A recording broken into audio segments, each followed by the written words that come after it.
On va lire un texte dans le livre des Actes des Apôtres. Amen. On peut l'applaudir encore une fois.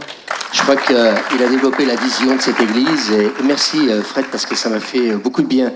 Mais bon, ce matin, je voulais simplement vous partager un texte dans le livre des Actes des Apôtres, chapitre 24, versets 5 à 9.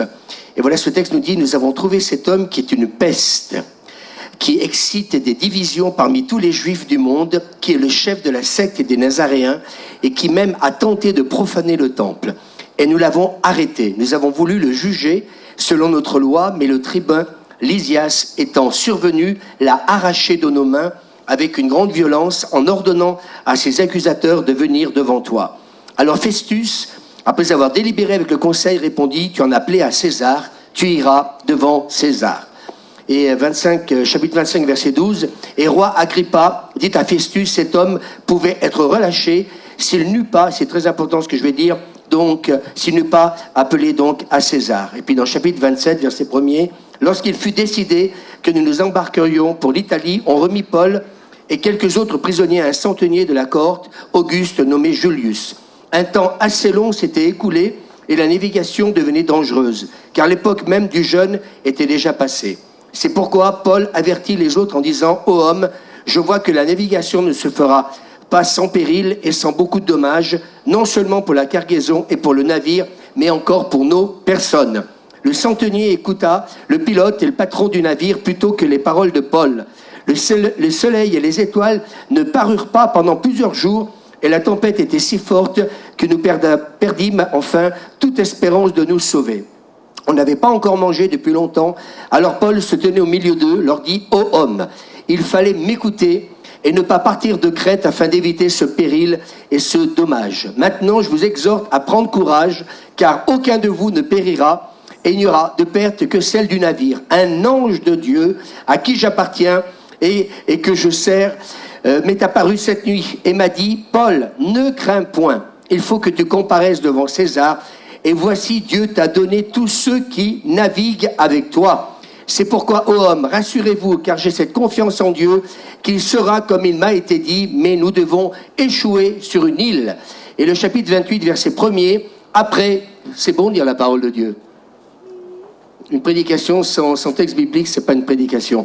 Après nous être donc sauvés, nous reconnûmes que l'île s'appelait Malte. Les barbares nous témoignèrent une bienveillance peu commune. Ils nous recueillirent tous auprès d'un grand feu qu'ils avaient allumé pendant que la pluie tombait et qu'il faisait grand froid. Paul ayant ramassé un tas de broussailles et l'ayant mis au feu, une vipère en sortit par l'effet de la chaleur et s'attacha à sa main. Paul secoua l'animal dans le feu et il ne ressentit, on peut dire amen, aucun mal. Quand les barbares virent l'animal suspendu à sa main, ils se dirent les uns aux autres, assurément cet homme était un meurtrier puisque la justice n'a pas voulu le laisser vivre après qu'il eût été sauvé de la mer. Ces gens s'attendaient à le voir enfler ou tomber mort subitement. Mais après avoir attendu longtemps qu'il ne lui arrivait aucun mal, ils changèrent d'avis et ils dirent que c'était Dieu. Amen. J'aimerais dire ce matin, et je voudrais vous laisser simplement une pensée, c'est que la vie n'est pas toujours simple. Tu peux dire à ton voisin, la vie n'est pas toujours simple. Mais dans ce passage, l'apôtre Paul donc est en train d'être emmené à Rome. Et quand il était à Jérusalem, les religieux donc avaient créé des émeutes et l'avaient faussement accusé pour le faire donc prisonnier. Alors, on le fait embarquer dans un navire.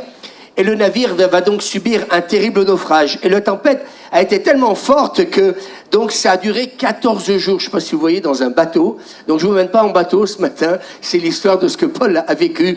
Pendant 14 jours, ils vont donc suivre une tempête terrible.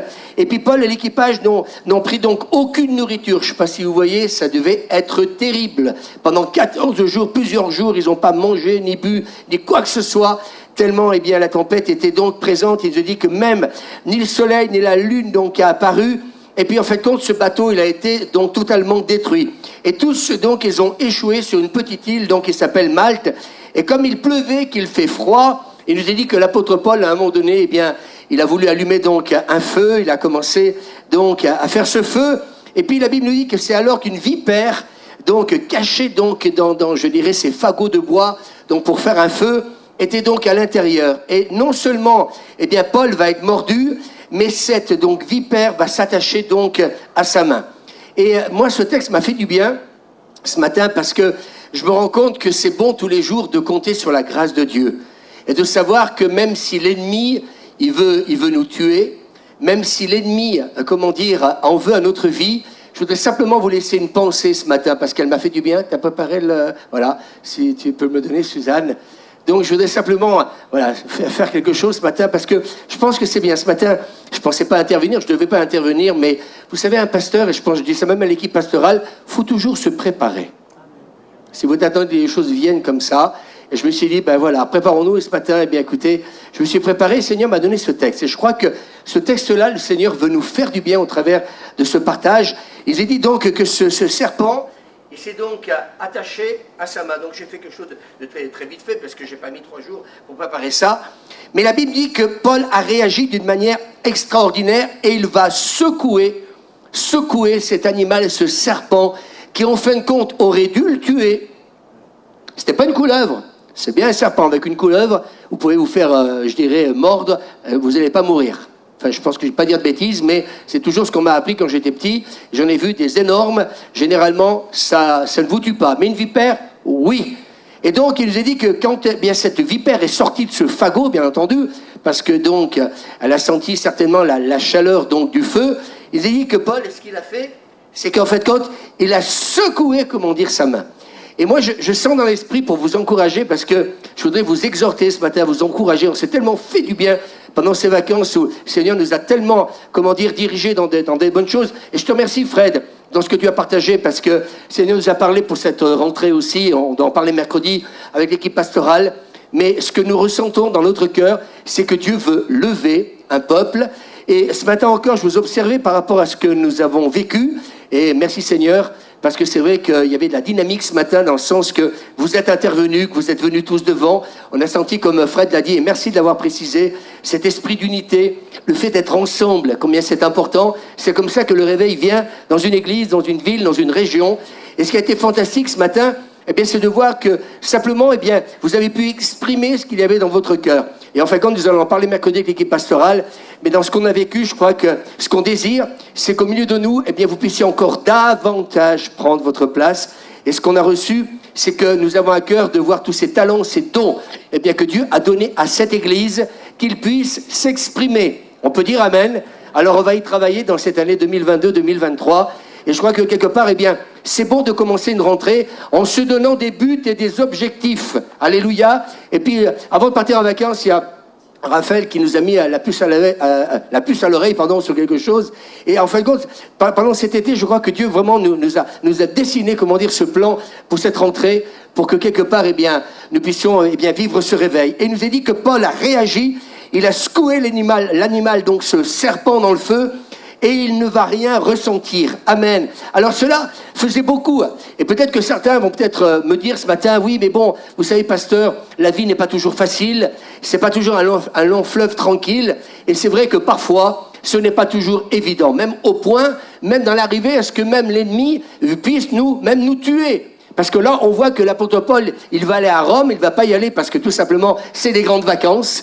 Et donc, Paul va donc prendre un paquebot de croisière et partir donc pour une grande croisière. Non, il nous a dit qu'il y va parce qu'en fin de compte, il faut qu'il puisse comparaître devant donc Pilate.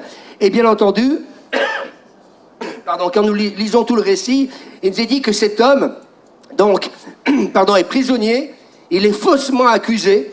Donc, vous voyez, c'est un naufragé et en plus, il est mordu donc par un serpent. Amen. Mais vous savez, l'apôtre Paul, il ne s'est pas roulé par terre. Il n'a pas commencé à dire, maintenant, ça y est, c'en est fini. Au contraire, il a exhorté tous ces gens qui étaient dans le bateau. C'était des soldats romains, c'était des prisonniers. Et au contraire, que personne ne se décourage. Amen. Dieu est avec nous. Et moi, ce matin, j'aimerais qu'on le dise ensemble. Dieu est avec nous. On est peut-être des fois dans la tempête, des fois peut-être que tout n'est pas facile, mais j'aimerais vous dire que malgré que ça canarde, que ça peut barder, Dieu est avec nous. Et peut-être que certains diront, oui, mais bon, la finalité, c'est qu'en plus, ce serpent, il va encore, mordre l'apôtre Paul. On voit que l'ennemi, c'est vrai, et c'est pour ça qu'on a réalisé ça pendant les vacances, l'ennemi veut notre peau, il veut nous tuer. Oui ou non ? Tout ce qu'il vient de vivre n'est pas facile. Et en plus, ce serpent qui veut en terminer avec l'apôtre Paul. Mais j'aimerais vous annoncer une bonne nouvelle. Merci Fred, merci Patrick, pour ce que vous avez, partagé. Ce matin, je suis plein, parce que, mes amis, on a tellement vécu des bonnes choses, et puis avant de partir en vacances, les cultes étaient très bons, et on va continuer encore. Mais ce matin, j'aimerais vous dire, nous avons une destinée. Et je voudrais dire ce matin à plusieurs d'entre vous, ce que Dieu a écrit pour toi, pour moi, tant que, tu seras en vie, tant que Dieu dira pas, maintenant je te reprends, parce que ta destinée est terminée, même si le diable nous attaque, même si l'ennemi, va occasionner des difficultés dans notre vie, comme l'apôtre Paul en a expérimenté, tant que Dieu dit qu'il nous gardera, tant que Dieu dit que j'aurai encore besoin de toi sur la terre, alléluia, moi ça me remplit de joie ce matin. Le serpent peut te mordre, il peut essayer de te tuer.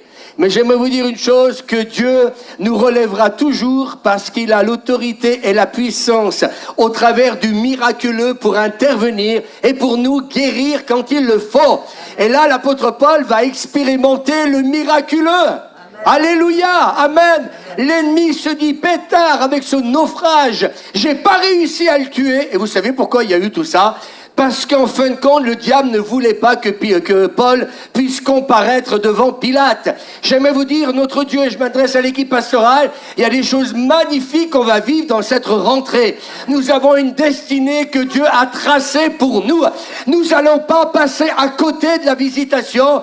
Nous allons, mes amis, rentrer dans notre appel. Nous allons voir ces prophéties dont Fred et Patrick nous ont parlé. Dites avec moi, nous allons les voir se réaliser. Oui, mais Seigneur, le bateau prend l'eau. Oui, mais Seigneur, il y a la maladie, il y a la tempête, il y a toutes ces choses qui nous arrivent. Mais mes amis, j'aimerais vous dire que si Dieu est avec nous, qui sera contre nous? Amen. Alléluia. Et j'aimerais vous dire que la destinée de Paul n'était pas terminée. Amen.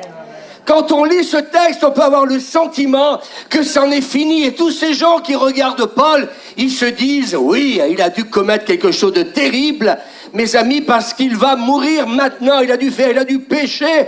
Peut-être que parfois, on nous a peut-être même dit des choses sur nous. Oh là là, ce pasteur, etc. J'aimerais vous dire, on peut dire n'importe quoi sur nos vies. Ce qui est important, c'est que Dieu, lui, la connaît. On peut dire amen.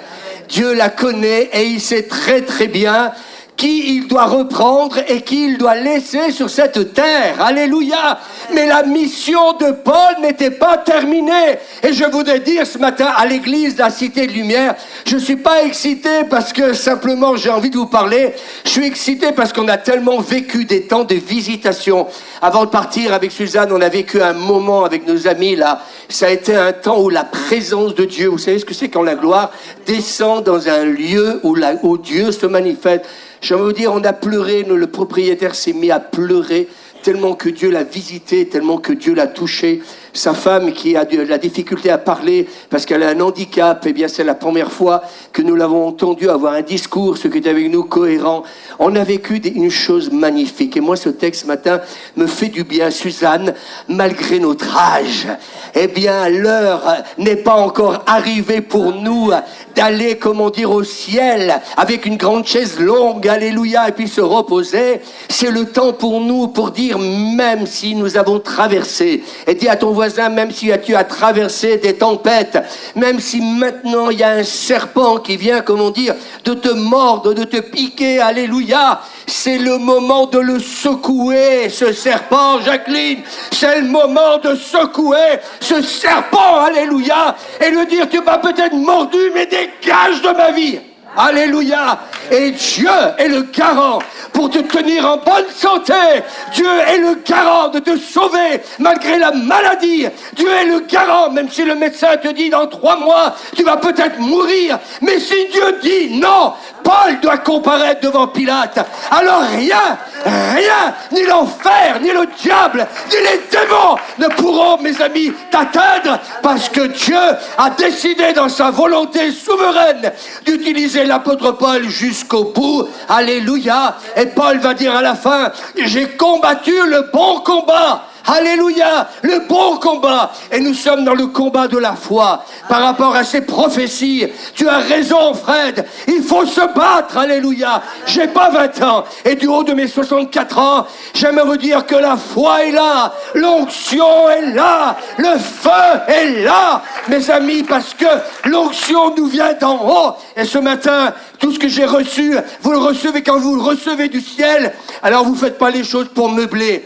mais vous le faites parce que Dieu vous parle en direct. Et il vous donne de quelle manière il faut présider. Il va vous montrer de quelle manière il faut faire les choses. Il va vous montrer que c'est Dieu qui est capable de remplir un homme et une femme du Saint-Esprit. Et Paul, il va pas paniquer, il va dire, oh mon Dieu, c'est assez, je viens d'essuyer une tempête et avec d'autres pleines choses, je suis accusé injustement et le diable a mis le paquet et maintenant voilà qu'un serpent vient me mordre. Lève les yeux vers le ciel. Lève les yeux vers le ciel. Alléluia, ne nous détournons pas. Amen du Seigneur. Et moi je crois, avec ce qu'on a vécu de surnaturel, on a eu des moments surnaturels. Vous savez ce que c'est que quand Moïse, comment dire, est monté sur la montagne, ce qu'il a vécu, il y a eu des moments surnaturels. Ça, pour moi, parler des choses que j'avais, comment dire, jamais expérimentées, parce que on était dans cette présence tous les matins. Et je voudrais vous dire ce matin, quand Dieu nous parle, notre vie va changer. Amen. C'est pas grave, Jacqueline, les naufrages. C'est pas grave, les tempêtes. Ce qui est important, c'est même si le diable t'a mordu, Jacqueline. Alléluia. J'aimerais te dire ce matin, eh bien, nous allons voir le miraculeux se produire. Nous allons voir ta destinée avec Alain continuer à s'accomplir. Alléluia. Parce que les serpents, mes amis, eh bien, on les prend, on les jette dans le feu. Alléluia. Le diable est vaincu. C'est un ennemi vaincu. Dieu a une destinée pour chacun d'entre nous. Amen. Mais l'apôtre Paul connaissait le plan de Dieu pour sa vie. Et je vous remercie ce matin d'avoir parlé de la vision. Tant pis, même s'il manque du monde, c'est pas grave. Et pourtant, ce matin, on est déjà bien nombreux. Mais je vais vous dire qu'importe. Vous savez, moi, on aurait été 10 ce matin. Ça changerait rien dans le message. J'ai pas besoin d'avoir un parterre. On a été 8, on a été 9, on a été 10, on a été 15, on a été pendant toutes ces vacances. On a cherché la présence de Dieu. C'est pas le nombre qui fait la différence. C'est le fait de monter sur la montagne. C'est le fait de le rencontrer. C'est le moment de vivre un moment d'intimité avec lui, où vous sentez que Dieu vous parle de l'intérieur, et ce qu'il y a à l'intérieur, il le fait sortir à l'extérieur. Alléluia. Ce propriétaire voulait même plus qu'on parte. Pasteur, on ne peut pas rester encore un jour de plus. J'ai dit non, il faut qu'on rentre parce que il y a pas mal de choses, comment dire, à faire. Et je crois que par la grâce de Dieu, eh bien ce matin, vous m'avez encouragé par rapport à ce que, comment dire, j'ai entendu. Mes amis, il nous faut connaître. Moi, je vous laisse cette parole ce matin. Eh bien, cherchez sa présence afin que vous connaissiez le plan de Dieu. Nelly, continue à chercher Dieu afin que tu connaisses son plan. Parce que si tu n'as pas une vision de ce que Dieu a pour ta vie, le jour où l'épreuve va arriver, tu vas te dire, mais peut-être que c'est la fin. Peut-être que maintenant, eh bien, le Seigneur va me reprendre. Mais si tu sais quel est le plan de Dieu pour ta vie, quand tu sais quelle est la destinée que Dieu a prévue avant même la création du monde, c'est ce que le Seigneur, comment dire, a dit à Jérémie, avant que tu fusses créé, avant que tes parents te mettent au monde, je te connaissais déjà et je savais que tu serais établi comme prophète des nations. Nous savons avec Suzanne que notre ministère, il va commencer maintenant. Alléluia, parce qu'il y a de grands projets que Dieu a pour nous. Est-ce qu'on peut dire amen? Des fois, Dieu a des grands projets pour nous.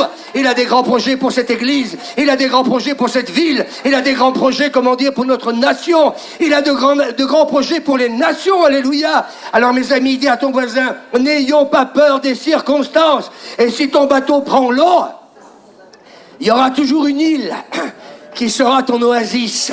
Il y aura toujours une île pour t'accueillir.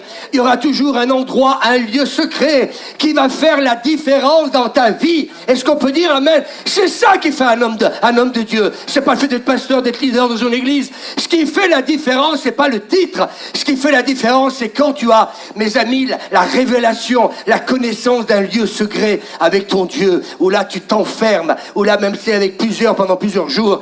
Eh bien, qu'importe qu'on soit 10, qu'on soit 20, l'essentiel c'est d'être dans sa présence. Et tu entends l'Esprit te parler. Et tu entends son amour t'inonder. Tu l'entends, te parler. Et mes amis, quand vous êtes remplis d'espérance, eh bien, mes amis, nous avons un message à donner aux autres. Et l'apôtre Paul, alléluia, eh bien, va dire à tous ces Romains, ces prisonniers, ne vous inquiétez pas, on va perdre tout le matériel. Je pose une question à l'église parce que le Seigneur nous a parlé tous les jours, j'ai enseigné tous les matins, donc toute cette équipe avec qui nous étions. Eh bien, j'aimerais vous dire une chose, on est trop attaché au matériel. Le matériel. On ne vit une société qui ne vit qu'au travers du matériel. Et moi, j'aimerais vous dire, il y a des choses qu'il va falloir abandonner. Il n'y a pas que l'argent qui compte. Est-ce que vous êtes d'accord avec moi ? Il faut de l'argent pour vivre, mais il ne faut pas que l'argent devienne notre Dieu. Et j'aimerais vous dire, eh bien, l'apôtre Paul va dire, on va perdre toute la cargaison. On va même perdre le bateau. Et peut-être que parfois, je ne sais pas, peut-être que c'est une parole de connaissance, mais peut-être que parfois quelqu'un a tout perdu. Mais j'aimerais te dire, le plus important, c'est quoi ? C'est que tu perds ta voiture, c'est que tu perds ta maison. Le plus important, c'est quoi ? C'est que tu restes en vie. J'aimerais vous dire, pendant cet été, j'ai réalisé, mais est-ce que nous réalisons l'important ? Jacqueline, tu es encore en vie aujourd'hui, Alain. Tu peux applaudir le Seigneur pour ta femme. Elle est encore là. Elle est vivante, alléluia. Mais c'est ça qui est important. Oh, mais la maison, tu l'emmèneras pas au ciel.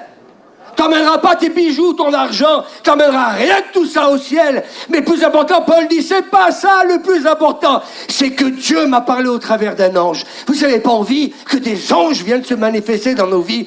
Moi, cet été, on a tellement vécu des choses glorieuses tous les jours. Il n'y a pas un jour, on a passé 2h30 dans la présence de Dieu ensemble. Mais tous les jours, on avait notre cul, ceux qui sont venus nous rejoindre, on a passé des moments glorieux. J'aimerais vous dire, quand on cherche sa présence, c'est des moments magnifiques. Et là, Dieu vous parle. Et là, Dieu dit, eh bien, à travers l'ange qui va lui dire, personne ne va perdre la vie. Amen.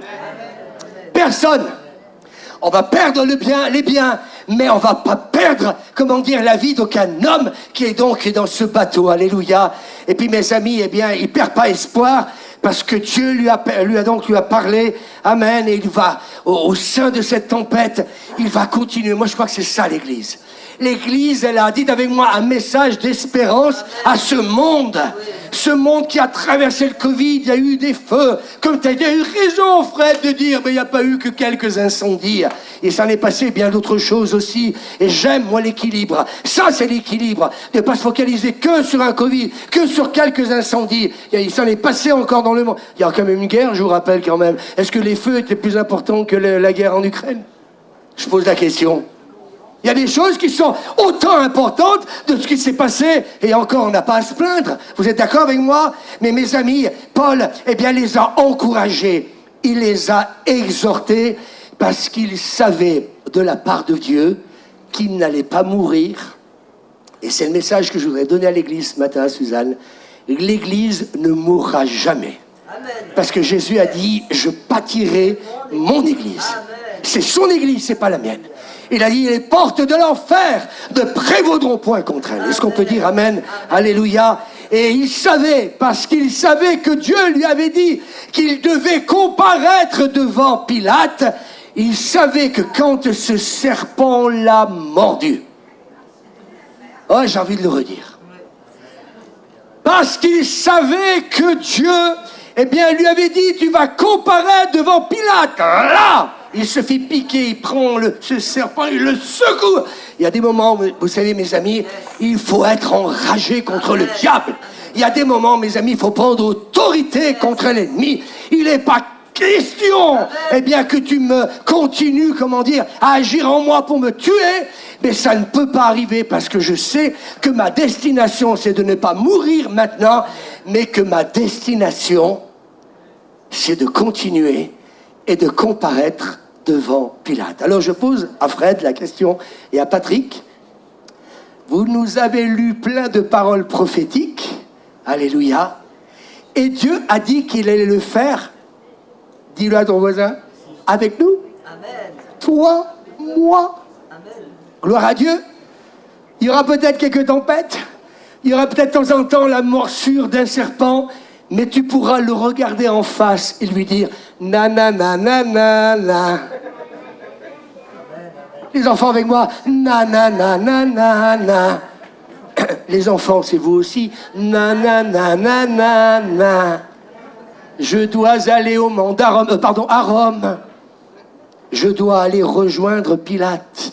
J'ai quelque chose à lui dire de la part de Dieu. Amen. Et il nous y dit que pendant 2 ans, qu'est-ce qu'a fait Paul, malgré qu'il était prisonnier? Il a annoncé la bonne nouvelle. Est-ce qu'on peut dire Amen? Alors ce matin, j'aimerais qu'on se réjouisse, parce que Dieu nous parle toujours. Actes chapitre 9, verset 15. Suzanne m'a dit, si tu interviens, tu vas pouvoir finir à midi. Je dis, mais c'est le temps des miracles. Amen. Alléluia. On a appris à écouter Dieu, on a appris à se la fermer.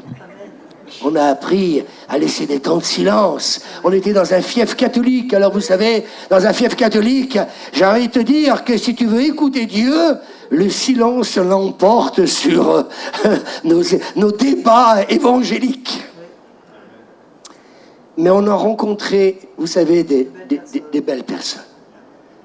On a vu des jeunes le matin courir pour aller à la messe.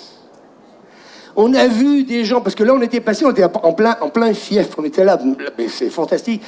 On a vu des jeunes, des gens qui rentraient donc à leur temple, machin, etc. Écoutez, excusez-moi, mais ils chantaient. Ils chantaient pour aller à la messe. Ils chantaient quand ils sortaient de la messe. Nous, on était là sur le balcon parce qu'on dominait tout. Enfin, quand là on était, c'est un balcon magnifique, je peux assurer. Ah, ce qu'on était bien. Et puis regardez les gens. Et puis, on les entendait chanter. Je dis, mais...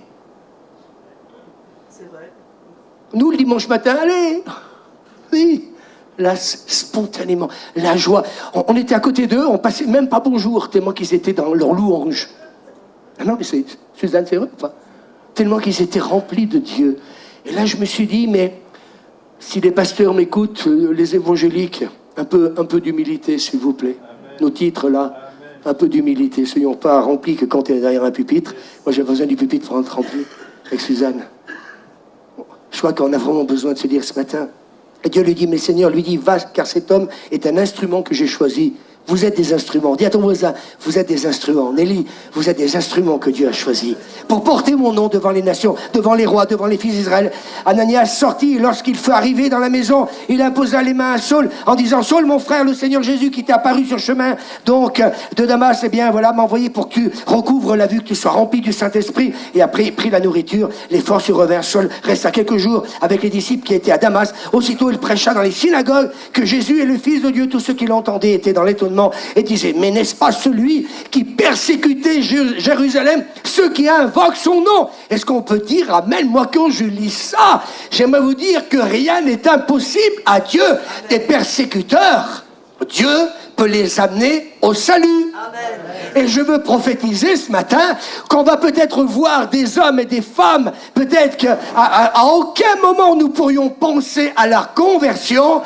Que Dieu peut se révéler à ces hommes et à ces femmes d'une manière, dites avec moi, non pas avec un prédicateur, un leader, mais par une action surnaturelle du Saint-Esprit. Alléluia. Et je prophétise que nous rentrons dans cette rentrée, Patrick, Fred, dans un temps d'action surnaturelle, où nous allons voir des hommes et des femmes venir à l'église et dire, mais monsieur le maire, comment ça se fait que vous êtes rentré dans notre église ce matin? Vous y croyez ou pas? D'autres élus qui rentrent dans l'église et puis ils viennent nous dire bonjour. Bonjour frère, je me suis converti cette nuit. Je suis tombé de mon lit parce que la gloire de Dieu, vous y croyez? Non mais, vous savez, quand on rencontre Dieu pendant tout le temps de vacances comme ça, ce matin, ne voyez pas un prédicateur qui est là, qui essaie de bouger les choses. Je suis en train de vous dire ce matin, Dieu est grand. Dieu est grand. Je pense à Gabriel Alonso, quand il est reparti, il partait un jour dans une nation, et puis qu'il est revenu, il était voir le pasteur Robert Addis, et en disant, Robert, j'ai rencontré Jésus. Amen. Robert l'a regardé et s'est dit, t'as rencontré Jésus? Et aujourd'hui, il sert le Seigneur dans le ministère. Est-ce que Dieu est grand? Amen. Dieu va nous étonner. J'aimerais qu'on applaudisse le Seigneur. Alléluia, amen. Et Dieu avait fait la promesse à Paul, tu vas témoigner devant des rois. Est-ce qu'on peut dire amen? Tu vas témoigner, Félix, le gouverneur, Festus, gouverneur, le roi Agrippa, Bérénice, à Rome. Tu as appelé à Rome, eh bien tu vas aller à Rome. Et quand nous sommes dans la main de Dieu et que nous faisons sa volonté, et je termine, eh bien, et que nous savons que Dieu veille sur nous, secouons les difficultés de nos vies. Tu vois, Sarah, j'étais content quand tu as témoigné. Comment il s'appelle déjà? Florian. C'est pas beau, ce témoignage? Secouons les épreuves de la vie. Amen. Jetons-les à terre. On n'est pas obligé de les subir, de vivre avec. Amen. Et quand Paul, eh bien, il a secoué cette épée dans le feu, eh bien oui, il l'a fait dans le but de dire, continuons notre mandat.